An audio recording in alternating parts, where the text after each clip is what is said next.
Assalamu alaikum class. I hope you all are doing well. Today our topic is remaining classification of carbohydrates. Previous lecture में हमने discuss किया था कि what is carbohydrates, इनकी general structure क्या होता है एंड कितनी टाइप्स के होते हैं, इनके सोर्स क्या होते हैं। हमने फर्स्ट जो क्लासिफिकेशन थी वो हमने डिस्कस की थी, विच वन इज़ मोनोसेक्राइड। आज हम डिस्कस करेंगे डाइसेक्राइड। अब डाइसेक्राइड मोनो से पता चल रहा है जो हमारे पास जो होगी वन शुगर यूनिट होगा, एंड सिंपलेस्ट शुगर जो हमारे पास आएगी वो किस में आती है, मोनोसेक्राइड में आती है। बट जो आज हम डिस्कस करेंगे disaccharide, di me two and saccharide me two units of sugar. तो हमारे पास डाइसेक्राइड में कितने यूनिट्स आएंगे, 2 यूनिट्स आएंगे शुगर के। अब यहाँ पे हम देख लेते हैं हमारे पे डाइसेक्राइड में क्या होगा। इसमें एक टर्म है anomers and epimers at the hemi acetal and hemiketal carbon in cyclic saccharide. अब डाइसेक्राइड में हमारे पास 2 शुगर यूनिट आएंगे जो आपस में लिंकअप करेंगे ग्लाइकोसिडिक बॉन्ड के थ्रू। अब इसमें क्या होगा, एक मोनोसेक्राइड दूसरे मोनोसेक्राइड के साथ लिंक करेगा with the elimination of water. तो हमारा क्या होगा, ग्लाइकोसिडिक लिंकेज क्रिएट हो जाएगा। इसमें सिर्फ ये है कि हमारे पास एक मोनोमर में हमने दूसरा वो वाला मोनोमर यूज़ करना है जिसमें हमारे पास क्या होगा, हाइड्रोक्सिल ग्रुप होगा। अब इसमें हमने क्या करना है, इसमें हमने ये देखें, ये जो हमने मोनोसेक्राइड यूज़ किया है उसमें OH ग्रुप आ रहा है एंड H ये वाली पोजीशन पे आ रहा है। एंड ये जो हमने यूज़ किया है ये हमारे पास क्या है, Hemy acetal and hemiketal anomeric carbon. और दूसरा जो हमने शुगर मॉलिक्यूल यूज़ करना है उसमें हमारे पास साइड चेन में क्या आना चाहिए, OH ग्रुप आना चाहिए, हाइड्रोक्सिल ग्रुप आना चाहिए। देन इनके लिंकेज से हमारे पास क्या आ जाएगा, ग्लाइकोसिडिक बॉन्ड आ जाएगा with the elimination of water. अब हम डिटेल में स्टडी करेंगे किस तरीके से हमारे पास ये लिंकेज क्रिएट होता है, ग्लाइकोसिडिक लिंकेज। अब डाइसेक्राइड में हमारे पास आते हैं डिफरेंट सुक्रोज आएगा इसमें हमारे पास, एंड हमारे पास इसमें आ जाएगा नेक्स्ट वन इज़ हमारे पास माल्टोज भी इसी में आएगा। अब सुक्रोज का स्ट्रक्चर हम देख लेते हैं किस तरीके से सुक्रोज का जब 2 शुगर के मॉलिक्यूल आपस में लिंकअप करेंगे तो हमारे पास सुक्रोज का स्ट्रक्चर आएगा। जब alpha glucose and beta fructose आपस में कंडेंस करेंगे with the elimination of small molecule तो हमारे पास क्या आएगा, सुक्रोज आएगा। अब यहाँ पे हम देखें डी ग्लूकोज, मतलब कि इनके जो दोनों हाइड्रोक्सिल ग्रुप हैं वो किस पोजीशन में होने चाहिए, ट्रांस पोजीशन में होने चाहिए।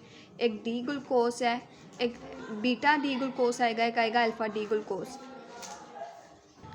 यहाँ पे अगर हम alpha glucose and beta glucose की बात करें, this one is alpha glucose and this one is beta fructose. अब ये जो हमारा एनोमेरिक कार्बन है ये इस वाली पोजीशन पे जो हमारा OH ग्रुप है ये जो हमें नज़र आ रहा है ये इस वाली पोजीशन के कार्बन 2 वाले के ट्रांस पोजीशन पे होगा, एक की तरफ होंगे दोनों OH ग्रुप।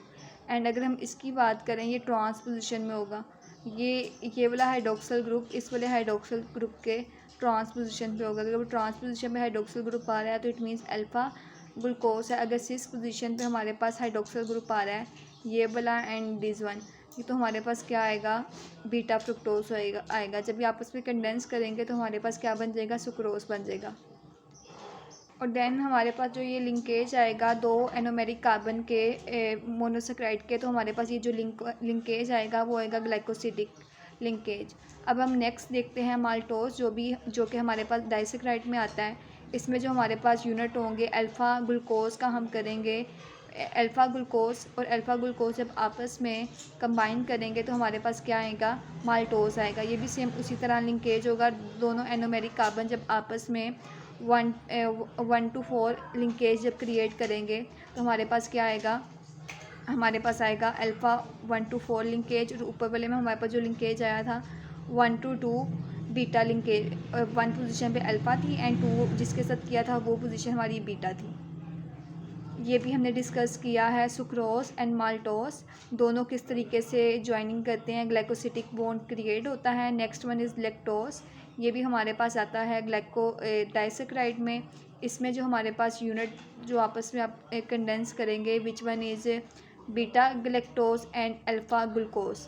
जब ये दोनों आपस में कंडेंस करेंगे तो हमारे पास क्या होगा, ग्लाइकोसिडिक लिंकेज आएगा। लेकिन इसमें जो हमारे पास हाइड्रोक्सिल ग्रुप है दोनों ट्रांस पोजीशन में है, तो इसलिए हमारे पास ये जो लिंकेज होगा बीटा 1 4 लिंकेज होगा।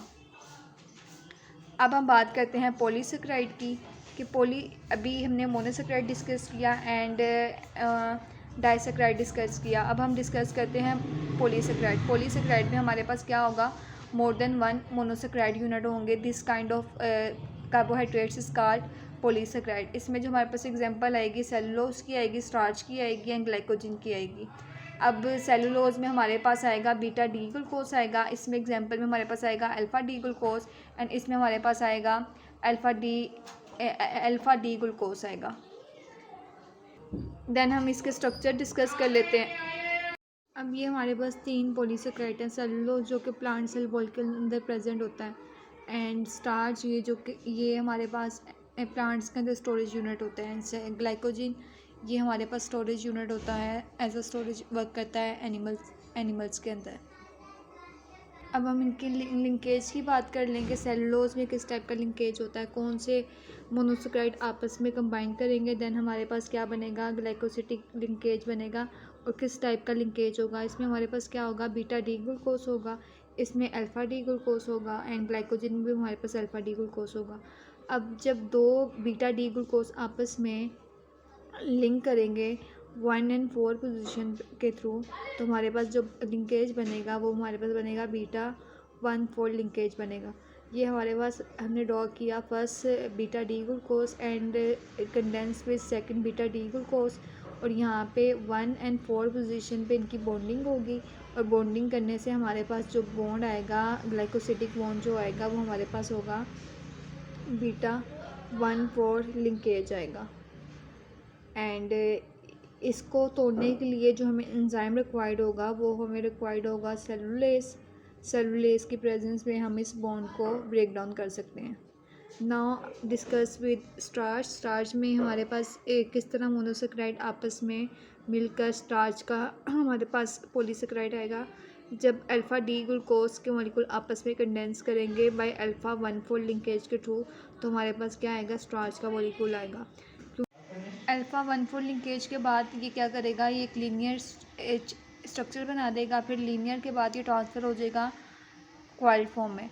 ये हमारे पास स्टार्च में ये स्ट्रक्चर माइलोज प्रेजेंट होगा लीनियर फॉर्म में, देन क्वाइल में ट्रांसफ़र हो जाएगा। एक और ब्रांच की फॉर्म में स्टार्च के अंदर स्ट्रक्चर प्रेजेंट होगा हमारा, उसमें हमारा क्या होगा, ब्रांच फॉर्म में हमारे पास अल्फ़ा डी ग्लूकोज आपस के यूनिट्स मर्ज किए हुए होंगे, तो ब्रांच चेंज हमारे पास बन जाएगी। और ब्रांच चेंज किस तरह बनेगी, 1,4 लिंकेज तो होगा लेकिन अब उसके साथ एक और मोनोसेकेराइड आएगा ऊपर वाली साइड पे 1,6 लिंकेज बनाएगा नीचे वाले मोनोसेकेराइड के साथ। अब यहाँ पे इसकी 6 पोजीशन 1 पोजीशन के साथ लिंकेज बनाएगी, तो यहाँ पे जो हमारे पास लिंकेज आएगा अल्फ़ा 1,6 लिंकेज एंड नीचे वाला जो हमारे पास ये जो बन रहा है ये हमारे पास आएगा अल्फ़ा 1,4 लिंकेज। ये हमारे पास 2 फॉर्म थी, लीनियर फॉर्म में भी हमारे स्टार्च के अंदर प्रेजेंस हो सकती है एंड ब्रांच फॉर्म में भी हो सकती है। इसी तरह सेलुलोज में इस बॉन्ड को ब्रेक डाउन करने के लिए हमें जो एंजाइम रिक्वायर्ड था वो था सेलुलेस। इसमें जो हमारे पास हमें एंजाइम रिक्वायर्ड होगा इसको ब्रेक डाउन करने के लिए इस लिंकेज को, वो अमाइलेज होगा। Now we discuss with glycogen में भी क्या होगा, जब अल्फ़ा डी ग्लूकोज के यूनिट आपस में मर्ज करेंगे तो हमारे पास क्या बनेगा, ग्लाइकोसिटिक बॉन्ड बनेगा और इसमें भी इसकी शेप के क्या होगी, ब्रांच फॉर्म में होगी। लेकिन इसमें जो लिंकेज होगा हमारे पास, इसमें भी जो हमारे पास लिंकेज होगा सेम उसी तरह होगा जिस तरह स्टार्च के अंदर हमारे पास 1,4 लिंकेज भी बनता है, 1,6 भी होता है, तो ग्लाइकोजन में भी हमारे पास सेम इसी तरह होगा 1,4 लिंकेज भी बनेगा एंड 1,4 लिंकेज एंड 1,6 लिंकेज बनेगा। ये यहाँ पे हमारे पास कार्बोहाइड्रेट्स की क्लासिफिकेशन कंप्लीट हो गई है, जिसमें हमने मोनोसेकेराइड देखा, डाइसेकेराइड देखा, ओलिगोसेकेराइड देखा एंड पॉलीसेकेराइड देखा।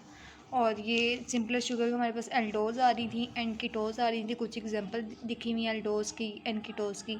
एंड हमने 4, 3, 5, 6, 7 कार्बन की बेस पे हमने स्ट्रक्चर को डिस्कस किया एंड डाइसेकेराइड को स्ट्रक्चर डिस्कस किए एंड आइडेंटिफाई किया। मोनो में 1 मोनोसेकेराइड यूनिट होगा एंड डाई में 2 मोनोसेकेराइड यूनिट होंगे, ओलिगो में हमारे 3 to 10 होंगे और पॉली में मोर देन 2 होंगे।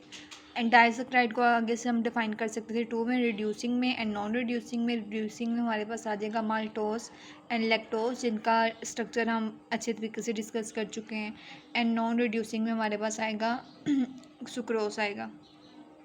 और जो पॉली थे हमारे पास वो होंगे 2 टाइप के होंगे, होमोपोलीसेक्राइड भी हो सकते हैं, same type of monosaccharide unit, and हेट्रोपोलीसेक्राइड भी हो सकते हैं, जिसमें हमारे पास जो मोनोसेक्राइड यूनिट होंगे वो सारे के सारे क्या होंगे, डिफरेंट होंगे। और यहाँ पे कुछ एग्जांपल दी हुई है होमोपोलीसेक्राइड के भी एंड हेट्रोपोलीसेक्राइड के भी। होमो में हमारे पास स्टार्च आ जाएगा, ग्लेक्स्टीन आ जाएगा, ग्लाइकोजन आ जाएगा, सेलुलोज, इंसुलिन, काइटिन, एंड उस दूसरी तरफ हमारे पास एगर, गम, पेक्टिन, एग्रोस, ये सारे आ जाएंगे हेट्रोपोलीसेक्राइड में आ जाएगा। अब हम एंड में इसके फंक्शन के डिस्कस कर लेते हैं, फिर उसके बाद हमारा टॉपिक कंप्लीट हो जाएगा, सारे के सारे नेचुरल पॉलीमर। अब हम फंक्शन की बात करें, most abundant dietary source of energy, इतनी एनर्जी हम कार्बोहाइड्रेट से ऑब्टेन कर सकते हैं। और सेकंड हम storage form of energy in the form of glycogen. हमने पहले भी कहा था कि एनिमल्स में एनर्जी जो स्टोर होती है किस फॉर्म में होती है, ग्लाइकोजन में होती है। ये अब सारे के सारे हम कार्बोहाइड्रेट्स के फंक्शन डिस्कस कर रहे हैं। Now next one is non digestible carbohydrate, cellulose, agar, gum, pectin serve as dietary fibre. ये सारे के सारे एज सर्व होंगे डाइटरी फाइबर के तौर पे। Precursor of organic compound, ribose, deoxyribose मतलब DNA, RNA, glycolipids and glycoproteins and proteoglycans. We already discussed participate in the structure of cell membrane and glycolipids and glycoprotein.